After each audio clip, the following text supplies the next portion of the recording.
안녕하세요. 오늘도 찾아주셔서 감사합니다. 오늘은 충청남도 홍성에 거주 중인 볶음자 할머니가 보내주신 사연입니다. 무슨 일이 있었는지 제보된 사연 바로 읽어드리겠습니다. 들어보시고 볶음자 할머니께 따뜻한 위로든 따끔한 조언이든 해 줄 수 있는 말이 있으면 말씀해 주시길 바랄게요. 이야기를 들으시면서 여러분의 경험에 비추어 볼 때 이런 상황을 어떻게 해결하셨는지, 혹은 주변에서 비슷한 경험을 한 분이 계셨다면 그분들은 어떻게 대처하셨는지 공유해 주시면 좋겠습니다. 좋아요와 구독 그리고 알림 설정 눌러주시면 올라오는 사연 함께 들어보실 수 있습니다. 그럼 사연 바로 읽어드리겠습니다.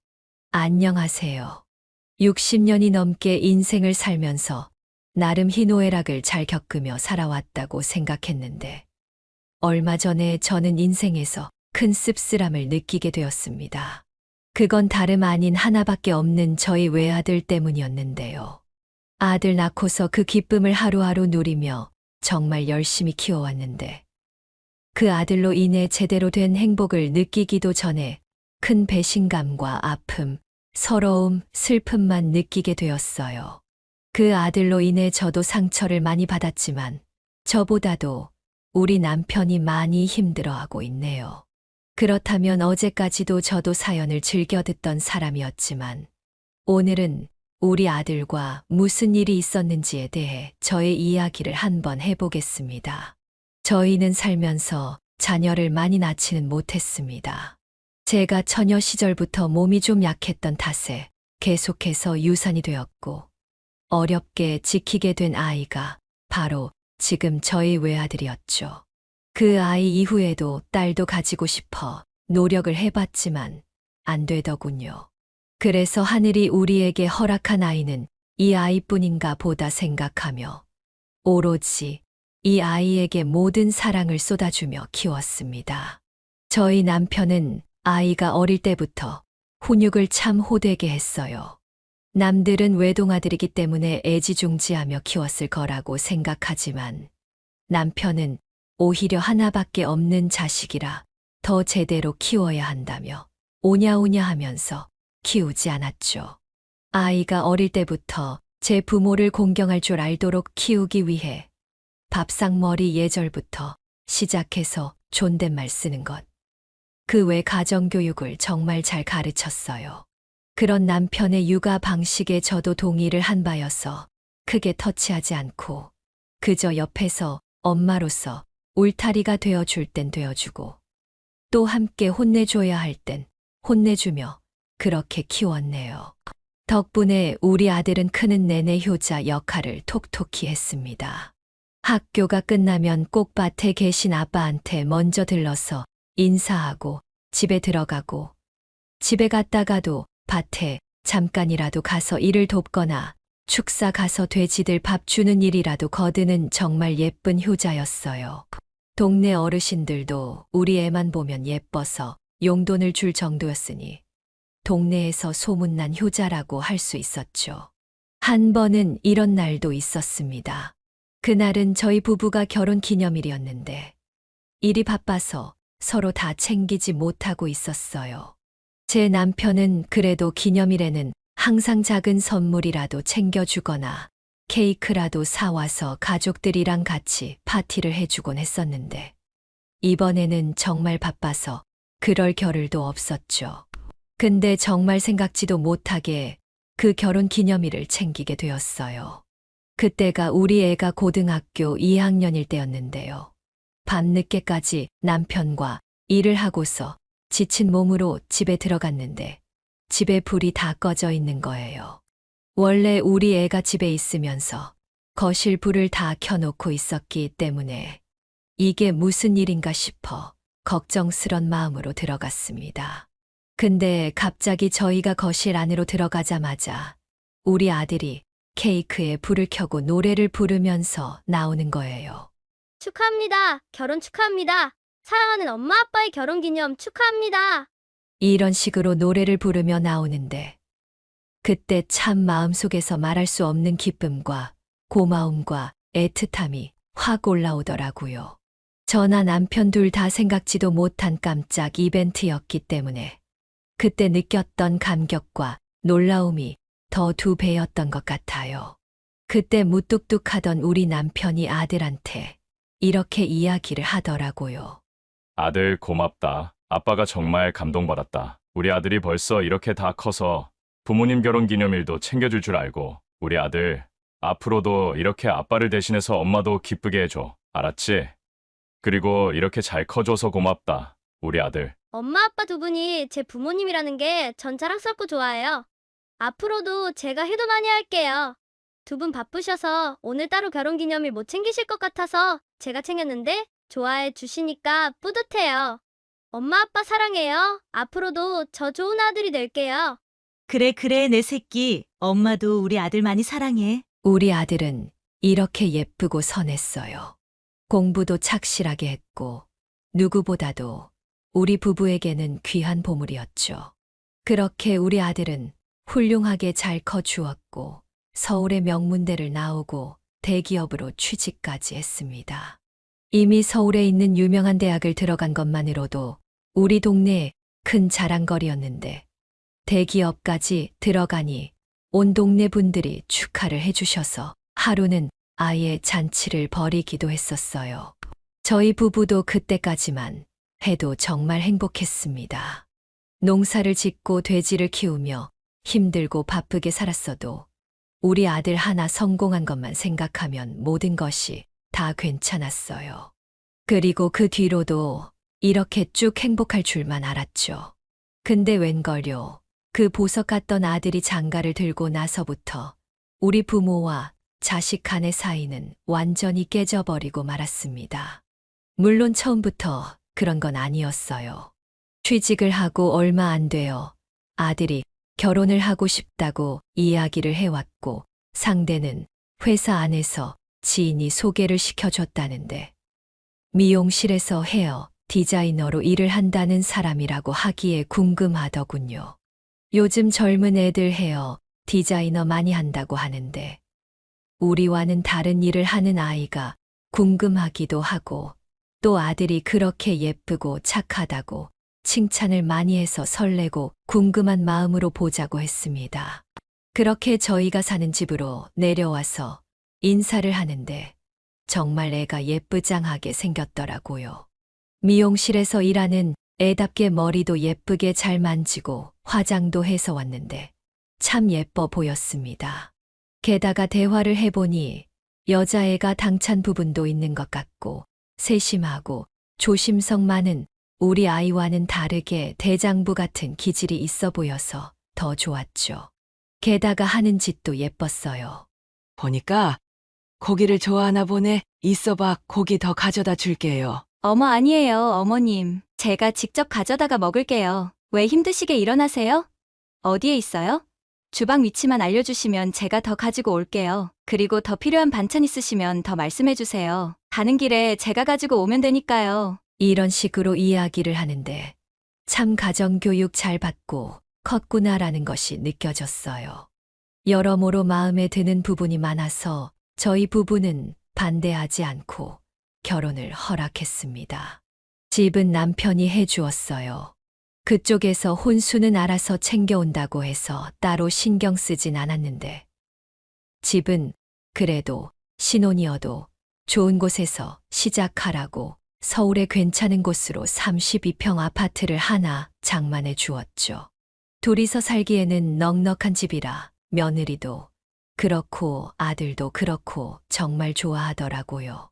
저도 남편도 하나밖에 없는 아들과 며느리가 좋아하는 걸 보면서 장만해 주길 참 잘했다는 생각을 했고요. 하지만 딱 거기까지였어요. 아들과 며느리로 인해서 우리 부부에게 행복한 날들이 지속될 거라는 기대는 그때부터 조금씩 깨지고 있었습니다. 결혼식까지는 모든 것이 완벽하고 순조로웠어요. 제 아들과 며느리는 많은 사람들의 축복 속에서 결혼을 할 수 있었고, 저희는 아이들의 결혼식을 마치고 다시 시골로 내려와 일상으로 돌아왔죠. 그리고 그날로부터 저희 부부의 후회와 아픔이 시작되었습니다. 아들 부부가 신혼여행을 마치고 돌아와 처음 저희 집으로 오는 날이었어요.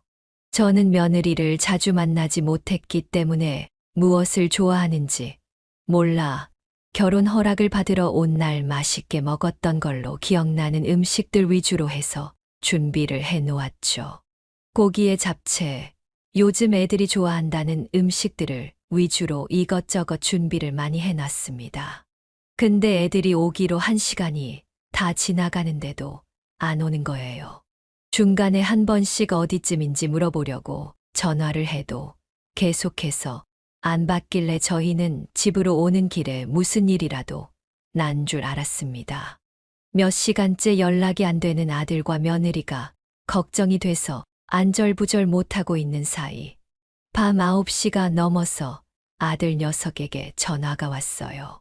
저는 그 전화를 받고는 정말 화가 나서 혼났습니다. 아들. 아니, 오늘 6시까지 집으로 온다고 하는 애들이 연락도 없고 전화를 해도 안 받으니 오다가 무슨 사고라도 난 줄 알았어. 도대체 왜 연락이 안 된 거야? 지금은 어디고 오고 있는 거니? 저는 전화를 받자마자 걱정스럽던 마음을 담아 아들에게 물어봤어요. 근데 돌아오는 대답이 황당 그 자체였죠. 엄마, 그게 있잖아요. 우리가 오늘 가려고 했는데 마누라가 갑자기 피곤하다고 해서 못 가게 됐어요. 전화를 드리려고 했는데 이것저것 하다 보니까 깜빡했어요. 전화할 틈도 없이 나가서 밥 먹고 이제 막 들어와서는 엄마한테 부재중 전화 와 있는 거 보고 전화드려요. 저는 아들 녀석이 지금 우리한테 오고 있는 것도 아니고 집에서 전화를 했다는 사실도 황당했는데 약속을 못 지킨 이유와 이제야 전화를 한 이유들이 모두 너무나 납득이 안 되고 황당하기만 했어요. 뭐야? 아니 넌 지금 그게 말이 된다고 생각하니? 피곤해서 못 왔다니. 너네 온다고 하루 종일 얼마나 많은 음식들을 차려놨는지 알기나 해? 그리고 넌 못 오면 못 온다고 바로 전화를 했었어야지. 이것저것 하다가 연락을 못 했다는 게 말이나 되는 소리냐? 그게 지금 네 아빠는 오늘 일도 안 나가시고 집에서 하루 종일 너네 기다리셨어. 거기다 연락이 안 돼서 지금 경찰서로 전화까지 해봐야 하나 얼마나 고민을 하고 있었는데 그게 도대체 무슨 황당한 소리야? 죄송해요, 엄마. 전화를 진작에 했어야 했는데 집으로 갑자기 장모님이 오셔서 그래서 저녁 대접해드리고 들어오느라 저희도 늦게 들어오고 연락도 못하고 그랬어요. 죄송해요, 정말. 뭐? 내가 진짜 살다 이런 푸대접은 또 처음 받아본다. 넌 이제 장가 갔다고. 이 어미랑 애비는 안중에도 없고 장모만 네 부모인 거냐? 그것도 우리 집에 오기로 한 애들이 그거 다 무시하고서 갑자기 찾아온 장모 밥 사주느라 연락도 없이 안 왔다는 게 그게 말이 되는 소리냐고? 나 참 황당하다 못해 말이 안 나온다. 됐고 세아가 얼른 바꿔라. 내가 아무리 결혼한 지 얼마 안 되어서도 할 말은 좀 해야겠다. 엄마, 왜 그러세요? 저한테 뭐라고 하시면 되지 왜 며느리까지 잡으려고 그래요. 제가 다 들을게요. 그리고 다음 주 주말에는 꼭 갈 테니까 기다리고 계세요. 음식도 하지 마시고요. 밥은 밖에 나가서 먹으면 되는데 뭐하러 그렇게 음식을 많이 하셨어요. 그거 그냥 동네 분들하고 나눠 드시면서 잔치하세요. 저희는 다음 주에 갈 테니까. 저 오늘 장모님 모시고 다녀서 좀 피곤하니까 이만 전화 끊을게요. 오늘 일은 정말 죄송해요. 아들 녀석은 어이가 없게도 며느리에게 한마디 하려던 저희 시도도 모두 다 묵살시켜 버렸어요. 정말 이게 내가 알고 있던 우리 아들이 맞나 싶더라고요. 아무리 아들 녀석들 장가가면 다 제 마누라 편이라고 하지만 이건 결혼 초부터 해도 너무했습니다. 그리고 생각지도 못하게 아들 부부에게 우리 부부가 푸대접을 받는 것 같아서 서운하고 섭섭하기까지 했죠. 남편한테도 이야기를 했더니 역시나 남편은 제 얘기를 듣자마자 노발대발 하더라고요. 저희 남편이 찾아가 가만 안 둔다는 걸 제가 겨우 말려 진정시킬 수 있었죠. 그 뒤로 아들 부부는 다시 저희를 찾아왔어요. 이미 저희는 마음이 상한 뒤였기 때문에 저는 음식이든 뭐든 하나도 준비하지 않았습니다. 그냥 와서 알아서 뭘 먹고 가든 말든 신경도 안 쓸 생각이었거든요. 근데 며느리가 와서는 저희를 푸대접했던 게 미안하고 양심에 찔렸는지 굉장히 사근사근 잘하더라고요. 어머님, 아버님, 지난번에 못 와서 정말 죄송해요. 제가 진짜 오고 싶었는데 갑자기 몸이 너무 안 좋은 거예요. 그래서 올 수가 없었어요. 됐다. 그 몸 안 좋은 정신에 엄마가 오니 또 외식해서 밥은 넘어갔나 보지? 저는 서운한 마음에 독서를 뱉었어요. 그랬더니 순간 며느리가 당황하더군요. 아, 그건 저희 엄마가 제가 몸이 안 좋다고 하니까 오셔서 잠깐 저 봐주신 거예요. 우리 어머니 많이 서운하셨구나. 아유, 죄송해요, 어머님. 대신 저희가 오늘 나가서 맛있는 거 사드릴게요. 며느리는 정말로 미안했던 건지 저희한테 계속해서 미안하다고 하면서 잘하려고 하더라고요. 거기에서 반성을 많이 하고 있나 보다 싶어서 저희도 마음을 풀었습니다.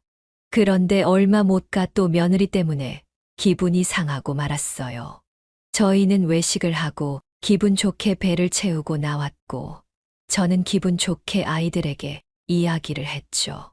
아이고, 배부르다. 덕분에 만난 거 잘 먹었다. 오늘 토요일인데 너네 바로 올라가기 피곤하면 오늘은 우리 집에서 자고 내일 올라가. 괜히 또 서울까지 올라가느라고 너무 무리하지 말고. 저는 아무렇지 않게 이야기를 했는데 저의 가벼운 제안에 갑자기 아들이 며느리 눈치를 살살 보는 것 같더라고요.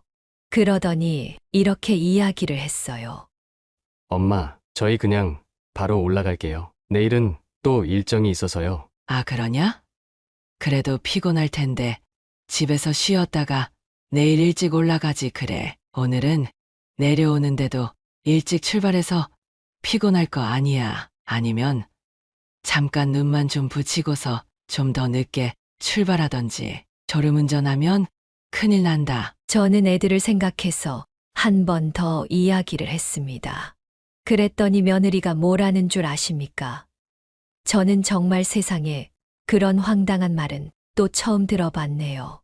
어머니, 정말 죄송한데 실은 저 어머님 댁에 있는 게 조금 힘들어요. 아니, 어머님도 그렇고 아버님도 그렇고 그리고 또 두 분 집도 그렇고 돼지 냄새가 너무 나요. 그 똥내라고 해야 하나. 그리고 뭔가 고약한 노인 냄새 비슷한 것 같기도 한데 그런 것도 좀 나는 것 같아요. 하여튼 축사 관리하시느라 고생하시는 건 알겠는데 냄새가 너무 나서 같이 있는 것도 힘들고 그 집에 들어가는 것도 힘들어서요. 저희 그냥 여기에서 바로 올라갈게요. 아니 뭐야? 우리한테서 냄새가 난다고? 세상에나 그런 얘긴 처음 들어본다. 뭐 다들 환경이 거기서 거긴데. 이미 익숙해진 냄새일 수 있겠죠. 근데 사실은 제가 정말 힘들어서요. 죄송해요. 그러니 저희 그냥 바로 올라가 볼게요. 저희는 도시에 살잖아요. 그래서 그런지 머리가 다 아플 정도로 냄새가 심해요. 좀 이해해 주세요. 며느리의 말에 저와 남편은 황당함을 감출 길이 없었습니다.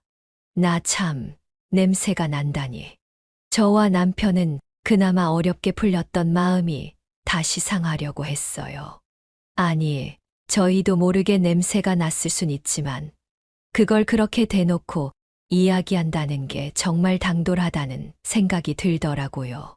그때 저는 그냥 화가 나서 애들 보고 올라가라고 꼴도 보기 싫다고 이야기하려는데 남편이 현명하게 대처를 하는 거 있죠. 그러냐. 그래, 우린 시골살이해서 그런지 전혀 몰랐다. 근데 어미야, 몰랐던 우리도 무지했지만 너도 참 무례하구나. 아무리 우리한테서 냄새가 난다고 하더라도 그런 식으로 말하는 법이 어디 있니? 그건 정말 무례한 거 아니냐? 참 별것도 아닌 걸로 결혼하자마자 너한테 마음이 자꾸만 상하는구나. 너도 우리도 함께 맞춰가야 할 부분이겠지만 약속이나 어른을 대할 때 방식이 잘못돼도 한참 잘못됐어. 그리고 상구, 너도 말이다. 내가 널 그렇게 가르쳤니? 어른 공경하고 항상 예의를 갖춰서 대하라고 가르쳤건만 장가 들자마자 이게 부모한테 무슨 경우냐. 됐다. 우리도 너네 집에 들이기 싫다. 우리는 집에 택시 타고 알아서 갈 테니까 너희는 그냥 여기서 집으로 올라가라. 남편은 이렇게 이야기를 하고는 저를 데리고 택시를 잡아 타고 왔습니다. 이때도 저는 아들이 우리 편을 들 줄 알았는데 이제는 정말 며느리의 남편이 되었는지 우물쭈물 쳐다만 보고는 그냥 저희를 보내버리더라고요. 며느리는 남편이 이야기하는 내내 인상을 찌푸리고 듣기 싫어하는 표정이 역력했고요. 그렇게 안 봤는데 사람 변하는 건 한순간이더군요. 그렇게 저희는 두 번째 만남 역시 기분 나쁘게 헤어지고 말았어요. 그 뒤로 저희는 아들 부부와 조금 거리를 두고 지내려고 했습니다. 그런데 며느리가 좀 느낀 것이 있었는지 그 뒤로는 또 갑자기 싹싹하게 자라더라고요. 거의 1년 동안 한 번씩 집에도 찾아오고 사근사근 잘 대하는 게 나름 첫인상 그대로 찾아가는 것 같아 저도 남편도 예쁘게 보고 있었습니다. 그러다가 며느리가 임신을 하게 되었고 저는 처음으로 생기는 손주가 너무나도 귀하고 예뻐 한 번씩 보러 서울로 올라가려고 했었어요. 거기다가 둘 다 직장이 있었기 때문에 제가 한 번씩 가서 좀 봐주려고 했죠. 친정 엄마도 있다곤 하지만 사돈도 일이 있을 수 있으니 한 번씩 가서 육아를 도와주려고 했어요. 그런데 매번 제가 간다고 할 때마다 안 된다고 하는 거예요. 뭐 제가 간다고 하는 날마다 병원을 가야 한다. 애가 상태가 안 좋다. 본인이 바빠서 안 된다. 등등 다양한 핑계거리를 대면서 못 오게 하길래 제가 한 번은 대놓고 이야기를 했습니다. 나도 우리 손주 좀 보고 싶다. 어떻게 애기 태어나고 한 번을 얼굴을 안 보여주니 내가 올라가는 게 영 안 내키면 한 번은 좀 내려와서 아이 얼굴 좀 보여줘봐. 네 시아버지도 많이 기다리고 계시는 눈치인데. 네, 알겠어요, 어머니. 그럼 그이랑 이야기해서 한번 내려가 볼게요. 며느리는 탐탁지 않다는 말투로 억지로 대답을 해왔습니다. 저는 그걸 보고 또 얘랑 부딪히겠구나 싶더라고요. 그렇게 또 시간이 흘러서 한 달 뒤에나 손주를 보여줬어요. 그것도 아기가 태어난 지 거의 1년이 다 되어가는 시점이었어요. 처음에는 산후조리나 아이를 생각해서 못 나온다고 생각했는데 점점 시간이 지날수록 얘가 일부러 우리 부부에게 아이를 안 보여주는 듯한 기분이 들더군요. 그래서 그것도 참 서운하더라고요. 근데 또 그걸로 끝이 아니었죠. 아이가 태어나고 나서는 명절에도 안 내려오기 시작했습니다. 손주 주고 싶어서 용돈도 준비해 놓고 선물도 준비를 해 놓아도 줄 수가 없었어요. 명절이나 언제든 내려오질 않았으니까요. 올라간다고 해도 그것도 또 역시나 핑계를 대며 안 된다고 했고요. 이때도 또 남편이 겨우 혼내고 혼내서 몇 번 왔다 갔다 했지만 저는 이때부터는 며느리가 참 밉더라고요. 그래서 제 마음에 앙금이 조금씩 쌓이기 시작했습니다. 그 뒤로는 며느리도 아들도 정말 돌이킬 수 없을 만큼 미워지고 싫어지는 상황들이 펼쳐지기 시작했어요.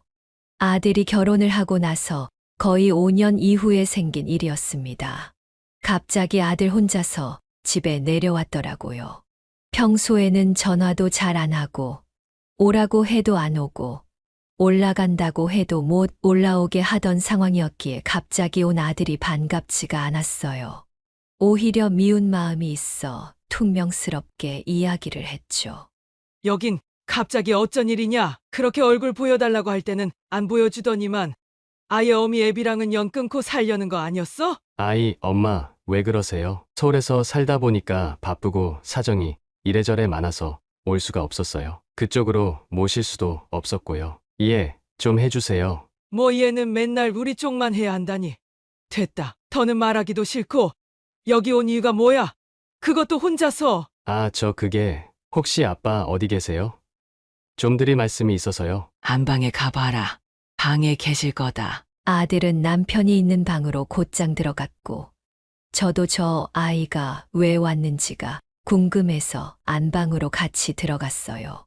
그랬더니 거기에서 하는 말이 참 가관이었습니다.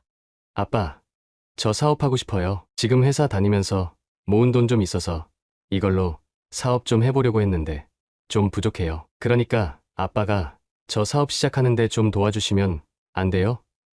딱 1억이면 됩니다. 뭐야? 너는 네가 필요할 때만 내가 네 부모냐? 어떻게 장가 들고 제대로 된 아들 노릇도 한 적 없으면서 다짜고짜 와서 돈을 달라고 하는 거냐? 정말 이해가 안 되는구나. 그리고 1억이 어디에 이름이야? 어디서 그 큰 돈을 함부로 달라 말아야? 정말 딱 한 번만 도와주세요. 그냥 달라는 것도 아니고 빌려달라고 하는 거예요. 빌려주시면 제가 다달이 얼마씩이라도 해서 갚을게요. 그러니까 돈 좀 빌려주세요. 저 이제 처자식도 있는데 제대로 제 사업 꾸려서 진짜 가족들 남부럽지 않게 호강시키면서 살게 해주고 싶어요. 그래, 그건 가장으로서 참 좋은 마음이라고 생각한다. 근데 너는 이미 자식으로서 다 틀려먹었어. 이 자식아, 네가 그동안 우리한테 어떻게 했는지 생각하면 지금 그 돈을 그렇게 달라고 할 수 있겠냐? 됐다. 지금은 너한테 줄 돈 따위 없다. 남편은 아들의 부탁을 처음에는 완강하게 거절을 했어요. 그럴 수밖에 없는 게 정말 우리 아들이지만 치사하다는 생각이 들 만큼 지 필요할 때만 우리를 찾았거든요. 저도 남편의 말에 동의를 하고 그날은 그렇게 아들을 돌려보냈어요. 그 뒤로 남편과 상의를 하면서 그래도 자식이 사업을 한다고 하고 자기 처자식 먹여 살려볼 궁리를 하는데 나 몰라라 하는 게 좀 마음에 걸리더군요. 그래서 그 이후에 아들은 1억을 빌려달라고 했었지만 저희 부부는 깊게 고민을 한 끝에 5천만 원만 도와주기로 했습니다. 그리고 어차피 자식한테 주는 돈 안 받아도 그만이라는 생각으로 줬어요. 대신에 남편이 돈을 주면서 이런 조건을 하나 내걸더라고요. 자, 내가 이 돈 주는 대신에 조건이 딱 한 가지 있다. 너네 엄마 무시하지 마라. 명절 때마다 꼬박꼬박 찾아와서 인사드리고 손주 얼굴도 보여드리면서 자식 노릇 톡톡히 해. 그거 안 지키면 나도 이 5천만 원 너한테 줄 수 없다. 아이, 아빠 당연하죠. 알았어요. 저희 이제는 명절 때마다 꼬박꼬박 찾아뵐게요. 정말이에요. 아빠 정말 감사합니다. 아들은 그래도 아직까지 다 변해버린 건 아니었는지 그 돈을 받고는 착실하게 약속을 지켜 나갔어요. 하지만 그게 전부 다 돈 때문이었다는 걸 얼마 지나지 않아 알게 되었죠. 그 뒤로 아들은 조용히 사업을 시작한 듯 했는데 뭔가 잘 풀리지 않는지 한 번씩 계속해서 돈을 달라고 요구하기 시작했어요. 근데 이때부터는 남편도 자꾸 주면 습관이 될까봐 주지 않았어요. 게다가 이제는 며느리까지 합세를 해서 저희한테 대놓고 돈을 달라고 요구를 했죠. 이들 눈에는 저희가 돈으로 보이는 건지 명절 때마다 돈 얘기를 꺼냈고 수시로 전화해서는 돈을 빌려달라고 난리였어요. 하지만 남편은 단호할 때는 상당히 단호했기 때문에 돈을 빌려주지 않았죠. 그랬더니 글쎄 그때부터는 명절 때마다 다시 발기를 뚝 끊고는 완전히 삐져가지고 부모고 뭐고 없는 듯 하더라고요. 그걸 보면서 우리가 아들을 이렇게 키웠었나 싶을 정도로 근심이 되는 거 있죠. 근데 그렇다고 해서 아들 부부에게 호구처럼 돈을 퍼다 주면서까지 삐진 걸 풀어주고 싶진 않았습니다. 그냥 삐진 채로 냅뒀어요. 그러다 저에게 아주 큰일이 하나 터지게 됩니다. 그날도 평소처럼 남편과 모내기를 하고 있었어요. 근데 갑자기 남편이 심장이 아프다면서 심장을 부여잡고는 확 쓰러지는 거예요. 저는 너무 놀라서 어쩔 줄을 몰라 하고 있는데 다행히 같이 일하고 있던 인부들이 와서 응급처치를 했고 119도 금방 불러서 바로 병원으로 갈 수 있었습니다. 저는 거기에서 너무 놀라고 무서워서 곧장 아들에게로 전화를 걸었어요. 그리고 거기에서 저는 더욱더 하늘이 무너지는 듯한 경험을 해야만 했죠. 아들아. 아빠가 쓰러지셨어. 밭에서 일하고 있는데 갑자기 심장이 아프다면서 쓰러져 버렸어. 이를 어쩌냐? 이를 어째? 네 아빠 잘못되면 우리 어떡하냐? 아들 나 지금 너무 무서워서 그러는데 좀 내려와 주면 안 되겠니? 저는 아들에게 울면서 이야기를 했고 당연히 저희 말을 듣고 놀라서 올 줄 알았던 아들에게서 감히 생각지도 못한 답변이 돌아왔어요. 아, 그걸 왜 저한테 말씀하세요? 제가 거길 왜 내려가요? 자식으로도 생각 안 하는 아버지를 제가 왜 봐야 하는데요? 엄마도 아빠한테 저한테 돈 좀 줘봐라 한 번 말이라도 찔러본 적이 있어요? 그것도 안 하시면서 지금 저보고 자식 노릇하라고요? 어이가 없네요. 평소 자식한테 잘했으면 그런 꼴도 안 당하셨겠죠? 죄송하지만 저는 돈 버느라 바빠서 못 갑니다. 그리고 아빠 그렇게 쓰러져 버린 거면 갈 때 다 된 거예요. 재산이나 저한테 잘 물려달라고 전해주십시오. 그럼 장례식은 갈 테니까. 너무나도 충격적인 말을 하는 아들을 보면서 저는 경악을 금할 길이 없었어요. 남편이 쓰러진 것도 충격적인 일인데 거기에 내 배로 낳고 사랑해서 키운 내 하나밖에 없는 아들 입에서 이런 말이 나왔다는 게 정말 믿기지가 않더라고요. 그래서 저는 더욱이 우리 남편이 살기를 바랐습니다. 다시 눈을 떠서 이 정신 못 차린 아들을 혼내줘야겠다고 생각했어요. 그리고 그 바람이 먹힌 건지 남편은 바로 수술을 했는데 그게 잘 되어 나왔고 얼마 지나지 않아 건강하게 눈을 떴습니다. 가슴 아프게도 남편은 눈을 뜨자마자 누구부터 찾았는지 아세요? 바로 그 쓰레기 같은 것도 자식이라고 아들 먼저 찾더군요. 여보, 이제 정신이 좀 들어요? 당신 정말 큰일 날 뻔했어. 그랬지. 근데 애들은 암았어. 쓰러지기 직전에 웃기게도 우리 아들놈이 생각나더라고. 당신 전화 안 한 거야? 전화 안 하기는 찾지 마요. 그놈 나쁜 놈은 아주 그냥 배은망덕한 놈. 저는 다시 한번 아들의 악한 행동이 생각나서 모든 상황들을 남편에게 설명했고 남편은 제 이야기를 듣자마자 그 강인했던 사람이 뒤돌아 눈물을 훔치더라고요. 그리고 그 눈물에는 많은 의미가 담겨 있는 듯 했어요. 슬프기도 하고 안타깝기도 하면서 후회와 분노가 섞여 있는 듯 했어요. 그 뒤로 남편은 몸을 잘 회복해서 퇴원했어요. 저는 일부러 남편이 퇴원했다는 것도 아들에게 알리지 않았습니다. 그때부터 우리 두 부부에게는 아들은 없는 존재나 다름없었어요. 그런데 남편이 퇴원하고 나서 얼마 안 돼서 아들한테 전화가 왔더라고요. 엄마, 아빠 어떻게 되셨어요? 뭐 가망 없대요? 말 좀 해보세요. 이 비정한 놈아. 지금 네 아빠 죽었는지 살았는지 생사 확인하려고 전화했냐? 왜? 살면 어쩌고 죽으면 어쩌게? 다 죽어도 너한테 줄 돈은 없으시댄다. 죄다 사회에다. 환원하고 죽겠다고 하셨으니까 다신 전화하지 마라. 아예 영 끊어버리자고. 아빠도 그렇게 말씀하시니까 그렇게 알고 다신 연락하지 마. 저는 아들에게 화만 잔뜩 내고는 전화를 끊어버렸습니다. 그리고 실제로 남편은 그 뒤로 자식에게 물려줄 돈은 없다면서 남편이 죽으면 저에게 돈을 다 준다고 했고 저마저도 죽으면 그 돈은 모두 사회에다가 던져놓고 죽기로 서로 이야기를 했었어요. 그렇게 통화를 한 뒤로 둘이서 적적하게 지내고 있는데 이번에는 또 며느리가 갑자기 집으로 찾아왔어요. 들어올 때는 막 깜짝 놀란 사람처럼 헐레벌떡 들어오더라고요. 아버님, 어머님, 괜찮으세요? 아니, 이게 다 어떻게 된 일이에요? 저 이제 알았잖아요. 아니, 남편이 오늘 아침에서야 저한테 아버님 이야기를 하는 거 있죠. 아버님 좀 어떠세요? 아직도 많이 안 좋으세요?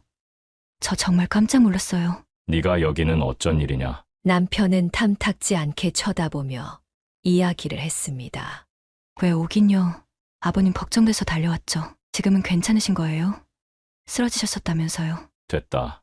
괜찮다. 신경 쓸 것 없으니 올라가 봐. 제가 어떻게 올라가요? 여기 우리 어머니, 아버님 손주도 데리고 왔으니까 손주 보면서 좀 쉬고 계세요. 제가 얼른 밥 차려드리고 집 청소도 싹 해드릴게요. 며느리는 막무가내로 손주를 들이밀더니 갑자기 저희 집 청소와 식사 준비를 하기 시작했습니다.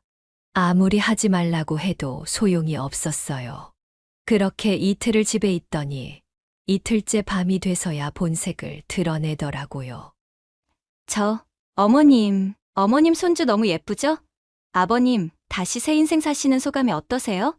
우리 손주 못 볼 거라고 생각하니까 슬프진 않으셨어요? 그런 게 어딨냐. 이미 난 자식이고 뭐고 다 없는 사람으로 치고 살기로 했는데 그런 거 전혀 없었다. 에이, 아버님도 참, 말씀 서운하게 하신다. 왜 아버님이 자식이 없어요? 이렇게 자식도, 며느리도, 손주도 버젓이 살고 있는데. 저 그래서 말인데요, 아버님. 저희 한 번만 좀 도와주시면 안 될까요?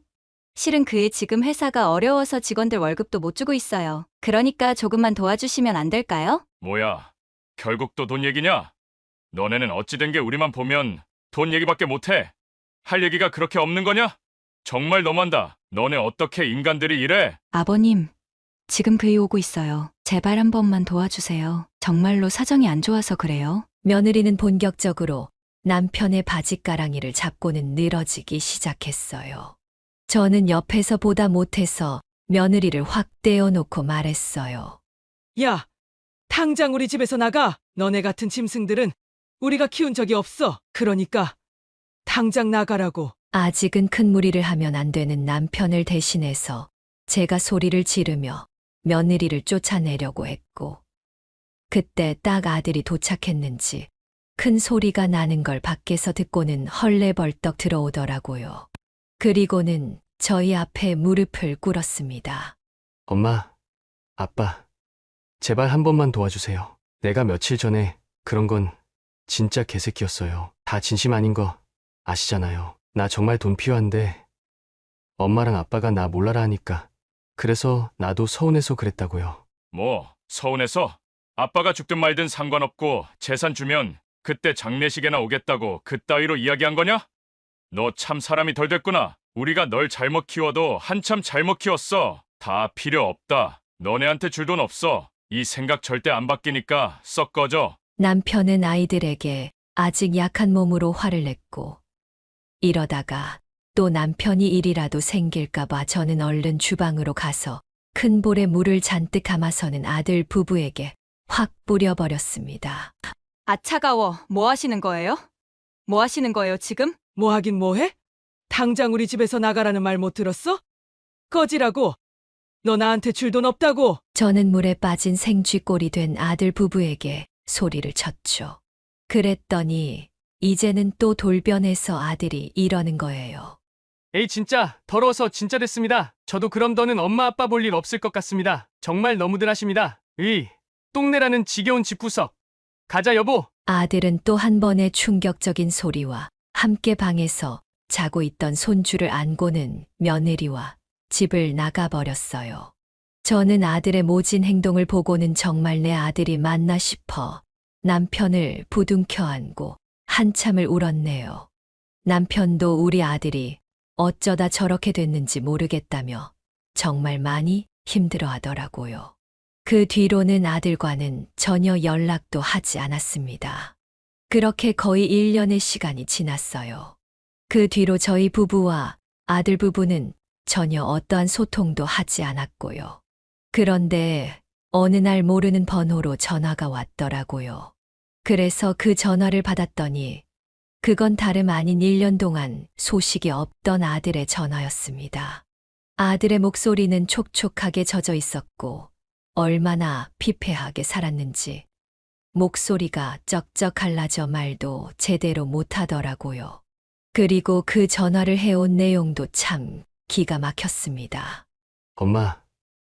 엄마 저 아들이에요. 엄마 죄송해요. 제가 정말 죄송해요. 저 사업 쫄딱 망했습니다. 엄마 아빠 집에서 그렇게 나와서 몇 개월 안 돼서 망했는데 글쎄 애 엄마가 애 데리고 도망가 버리는 거 있죠. 그 뒤로 직원들 월급 해결 못해서 지금은 신용불량자 신세가 되어버렸어요. 어쩌다 이렇게 됐는지 제가 진짜 너무 외롭고 힘든데 엄마 아빠한테 한 행동 때문에 염치가 없어서 전화를 못하고 있었어요. 정말 죄송합니다. 제가 다 잘못했어요. 엄마 진짜 내가 머리가 어떻게 됐었나 봐요. 사실은 그 여자 때문에 내가 다 이렇게 된 거예요. 처음부터 그랬어. 그 여자가 자꾸만 엄마 아빠 집에서 냄새나서 못 가겠다고 하고 뭐만 하면 돈 좀 받아오라고 하고 실은요 그때 아빠가 준 5천만 원 그것도 내 사업에 들어간 게 아니라 그 여자 일하던 미용실에 지분 받고 투자한다고 해서 들어간 돈이었어요. 나는 정말 땡전 한 푼 없이 맨 땅에 헤딩하는 격으로 사업 시작한 건데 이렇게 망해버렸어요. 엄마 나 진짜 어떡해요. 정말 너무 힘들어요. 저는 아들의 전화를 들으면서 어떠한 말도 해줄 수가 없었어요. 그저 눈물만 계속 나더라고요. 저는 그대로 전화를 끊고는 남편에게 이야기를 했지만 남편은 남편대로 또 완강했어요. 아들이 다시 제대로 정신을 차리기 전까지는 아들을 절대 도와주지 않겠다는 거예요. 그래서 또 한 번 아들에게 전화가 왔길래 이번에는 아버지한테 와서 직접 사죄드리라고 전달했습니다. 그랬더니 집에 또 찾아왔더라고요. 아들의 몰골은 말이 아니었어요. 얼굴에 수염은 잔뜩 나 있고 옷은 후줄근해 보기가 다 안타까울 정도였답니다. 아빠, 정말 죄송합니다. 제가 진짜 미쳤었어요. 이 불효자를 용서해 주세요. 제가 다 잘못했습니다. 아빠, 정말 저 다신 사업이고 뭐고 손 안 댈게요. 그러니 저 다시 아들로만 좀 받아주세요. 저 다시 예전처럼 효자로 살게요. 사람 변하는 거 한순간이라고 하지만 다시 옛날로 돌아오는 건 한순간이 아니라 훨씬 더 먼 길을 돌아야 하는 법이야. 나는 이제 네 말을 도저히 못 믿겠다. 다시 내 아들로 인정받고 싶으면 어디 3년 동안 노력해봐. 네가 진짜 변했다고 생각이 들면 그때는 내 아들로 다시 받아주마. 지금은 어림도 없다. 꼴도 보기 싫으니까 당장 집에서 나가라. 남편은 여전히 완강하게 아들을 매정하게 대하고 있었습니다. 저는 안타까웠지만 남편의 심정이 이해가 되었기에 아들에게는 우선 돌아가라고 했습니다. 그 뒤로도 아들은 여전히 힘든 생활을 유지하고 있었지만 남편은 일절 돌아보지 않았어요. 가끔 저한테는 전화가 와서 100만 원만 도와달라, 200만 원만 보내줘라 하고 있는데 저도 그건 받아주지 않고 있네요. 또 돈을 주면 다시 정신 못 차리고 남한테 의지만 하고 괴롭힐 것이 뻔했기에 일절 도와주지 않고 있어요. 하지만 마음이 짠하고 아픈 건 사실이네요. 그래서 가끔씩 아들이 혼자 사느라 새로 들어간 집으로 반찬들은 보내주고 있어요. 아들은 이미 이혼을 해서 위자료도 그 여자한테 집이고 양육권이고 뭐고 죄다 뜯기고 빈털터리가 돼서 지금 완전히 폐인처럼 지내고 있네요. 그런데 나중에 아들한테서 또 들어보니 제 며느리였던 그 여자도 지금 잘 살고 있는 것 같지 않더라고요. 그 둘을 소개해줬던 지인을 통해서 그 여자가 사기꾼한테 사기를 당해 이혼 당시 받아간 위자료랑 집값을 싹 다 날려먹고 투자했던 미용실도 망해서 힘들게 지내고 있다는 소식을 들었대요. 그걸 들으며 본인들 둘 다 우리한테 잘못했던 것들을 다 벌 받고 있는 것 같다며 또 한 번 울면서 이야기를 하는데 마음이 아팠습니다.